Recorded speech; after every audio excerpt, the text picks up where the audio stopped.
Olá pessoal, bem-vindos ao Clube do Imperador. Na aula de hoje nós falaremos sobre a Europa feudal, o sistema feudalista, um período da Idade Média fundamental, importantíssimo, que marca a Idade Média da Europa Ocidental.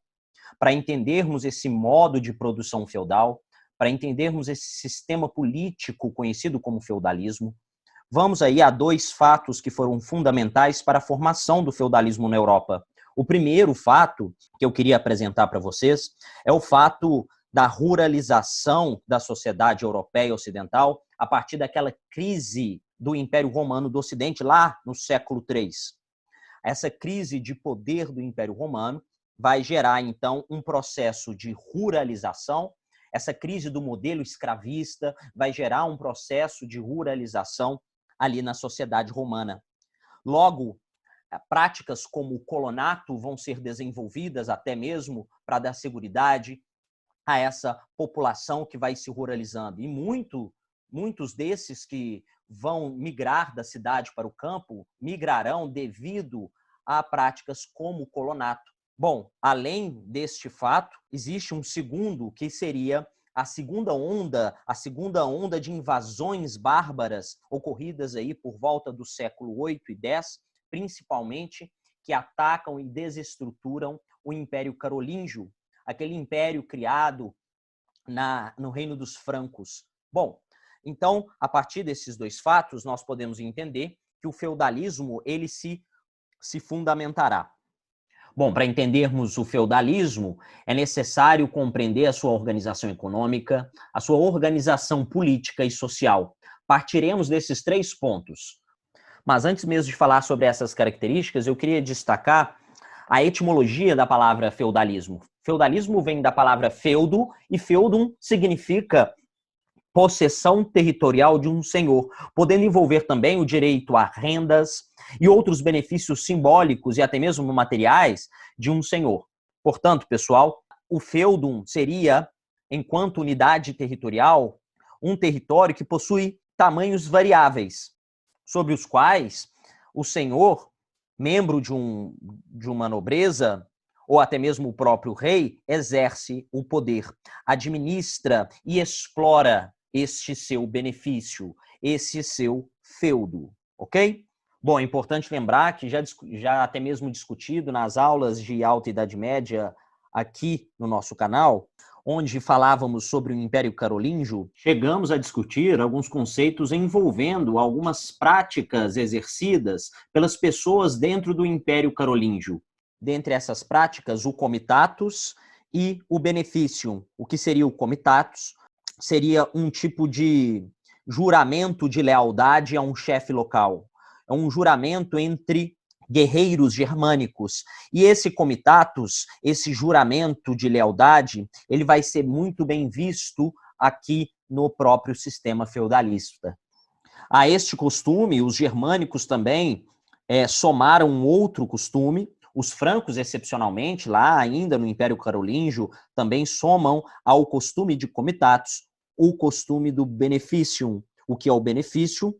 O benefício é uma propriedade ou um direito cedido a um senhor, a uma pessoa. Então, o juramento ele vai ser ligado a um sistema de troca de uma propriedade.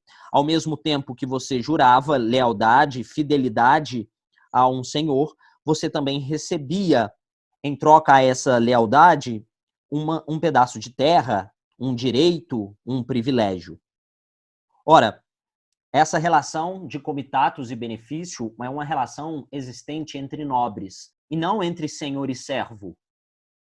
Continuando, pessoal, vamos então às suas características econômicas, políticas e sociais. A sociedade feudal é uma sociedade estamental. Essa sociedade estamental é uma sociedade com pouca mobilidade social, verticalizada. Há uma mobilidade relativa, mas é uma sociedade extremamente hierarquizada, uma sociedade extremamente fechada.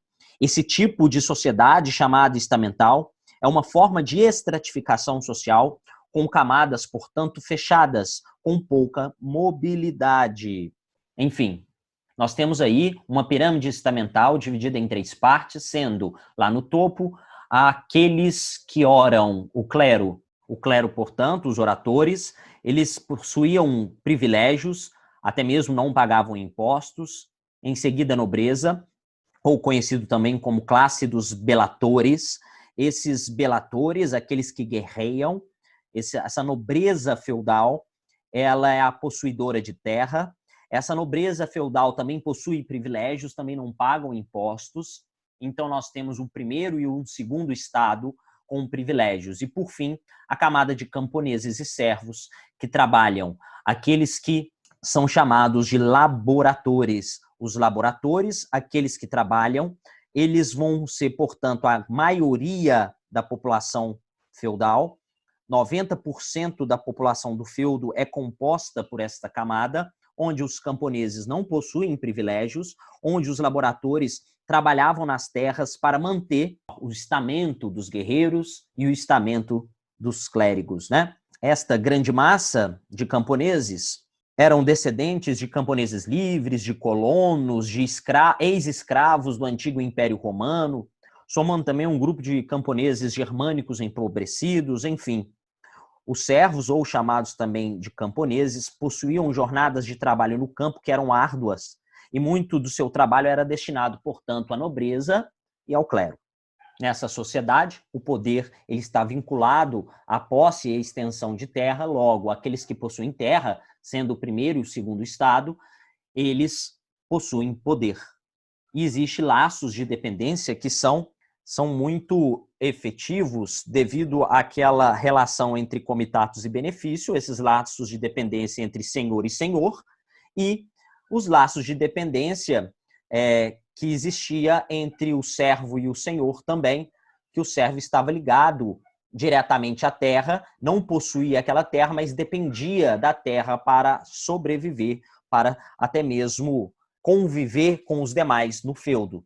Olha, pessoal, desses laços de dependência, eu destaco os laços entre senhores, entre nobres, conhecidos como laços de sucerania e vassalagem.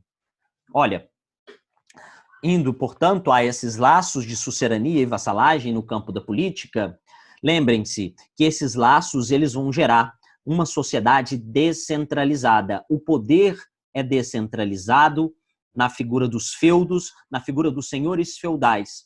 Essa descentralização é uma marca crucial do sistema político feudalista. Há também que se notar que o sistema feudal provocou um certo isolamento da Europa Ocidental devido a esse fechamento da Europa para evitar invasões, até mesmo por temor e por receio. Esse isolamento, então, ele vai ser muito intenso, provocando até mesmo mudanças de mentalidade e conhecimento sobre os acontecimentos do mundo, os acontecimentos até mesmo da Idade Antiga. Esse isolamento, ele provocou uma espécie de esquecimento do passado por parte de alguns europeus, por parte de alguns indivíduos dentro dos feudos. A ideologia do campo político está voltada para uma questão teocêntrica, ou seja, o poder da igreja, ele é um poder suprarregional, um poder presente em todos os feudos, em todos os territórios da Europa Ocidental, onde, por este poder suprarregional, a igreja conseguia controlar não só o pensamento, mas as ações, os hábitos da população europeia. Bom, para compreender, então, de maneira mais efetiva esse poder descentralizado da Europa feudal, vamos à discussão sobre a suzerania e vassalagem. O que é suzerania e vassalagem? Imagina só, a vassalagem, ela consistia, então, em uma relação interpessoal de poder.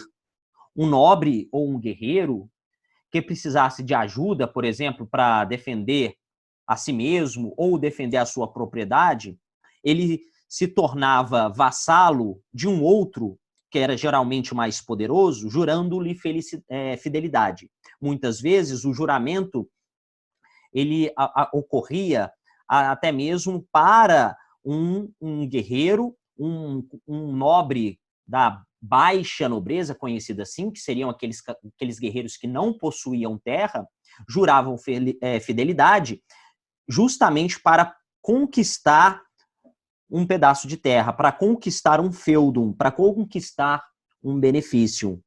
Então, ao se tornar vassalo daquele nobre ou rei que é seu superior, ele se tornará então fiel ao seu suzerano. A relação entre suzerania e vassalagem, ela provoca, ou melhor, ela proporciona esse processo de descentralização do poder, porque não existia limites dentro do processo de fidelidade na vassalagem. Ou seja, um vassalo, ele poderia se tornar sucerano tendo novos vassalos. E assim, a famosa frase, o vassalo de meu vassalo não é o meu vassalo, mostra essa estrutura descentralizada e relações de fidelidade que existia dentro da Europa feudal. Imagine, então, neste quadro onde nós encontramos C1, que é vassalo de B1, e B1, que é vassalo de A. Olha, o vassalo de meu vassalo não é o meu vassalo. Quem está falando isso? A, B1 ou C1? Olha, é claro que é A. Então, imaginem que A é o rei. Este rei, ele cria vínculos com outros nobres de suzerania e vassalagem. B1 seria um vassalo do rei, e este vassalo ele vai criar também novos laços de vassalagem, se tornando sucerano de C1. Ou seja, a fidelidade, o juramento e a investidura que foi feita para C1 é um juramento, é um laço de fidelidade a B1, não um laço de fidelidade a A.